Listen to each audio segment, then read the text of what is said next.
দেশের সকল শিক্ষককে আগামী 2 বছরের মধ্যে আবার বাধ্যতামূলকভাবে টেট পরীক্ষায় পাশ করতেই হবে। যারা এই 2 বছরের মধ্যে টেট পরীক্ষায় উত্তীর্ণ হতে পারবেন না তাদের বাধ্যতামূলকভাবে স্বেচ্ছায় অবসর গ্রহণ করতে হবে, এমনই বিরাট নির্দেশ দিয়েছে দেশের শীর্ষ আদালত তথা সুপ্রিম কোর্ট।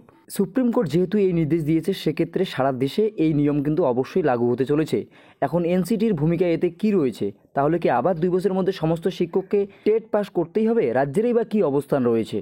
টেট পরীক্ষা কাদের দিতে হবে? এখন যে সমস্ত শিক্ষক প্রথম শ্রেণী থেকে অষ্টম শ্রেণী পর্যন্ত পড়াচ্ছেন, নিয়োগ যে কোনো সময় হোক না কেন, অর্থাৎ 2010-এর আগে বা পরে, যদি আগে টেট পাস না করে থাকেন তাহলে অবশ্যই কিন্তু সবাইকে টেট পরীক্ষা দিতেই হবে।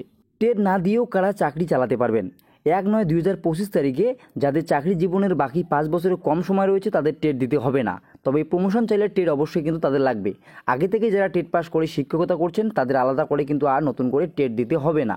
দেশব্যাপী প্রয়োগের সম্ভাবনা কতটা? শিক্ষার অধিকার আইন অনুযায়ী এই নতুন নির্দেশনা দেশের সমস্ত রাজ্যে প্রযোজ্য হবে বলে অনুমান করা হচ্ছে।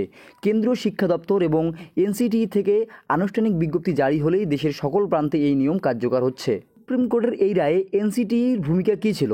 মামলার সময় এনসিটি ভুল সাবমিশন দিয়েছে লিখিতভাবে, যার প্রভাব রায়ের উপর পড়েছে। একই সাথে বিভিন্ন রাজ্য সরকারও টেট বাধ্যতামূলক করার পক্ষে যুক্তি দিয়েছে সুপ্রিম কোর্টে। তবে এই মামলার শুনানি আগামী 16ই সেপ্টেম্বর আবার সুপ্রিম কোর্টে নির্ধারিত হয়েছে, তবে রিভিউ পিটিশনের জন্য নয়। এই শুনানিতে মূল রায়ের পাশাপাশি অন্যান্য গুরুত্বপূর্ণ অনুষাঙ্গিক যে বিষয় রয়েছে সেটা নিয়ে বিচার হতে পারে।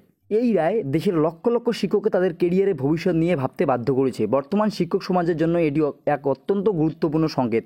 এই নির্দেশনার ফলে শিক্ষকগণের দক্ষতা উন্নয়ন হবে এবং ছাত্রছাত্রীদের মানসম্মত শিক্ষা নিশ্চিত হবে। শিক্ষকদের এখন থেকে প্রস্তুত নিতে হবে যাতে 2 বছরের মধ্যে তারা সফলভাবে টেট পরীক্ষায় উত্তীর্ণ হতে পারেন। এখন দেখার বাকি থাকছে আগামী 16ই সেপ্টেম্বর এই নিয়ে সুপ্রিম কোর্টের তরফ থেকে কী সিদ্ধান্ত নেওয়া হয়। ইন সার্ভিস শিক্ষকদের আবার টেট পরীক্ষায় আপনাদের কী মতামত? আপনাদের মতামত অবশ্যই কমেন্ট সেকশনে কমেন্ট করে জানাতে ভুলবেন না। ধন্যবাদ।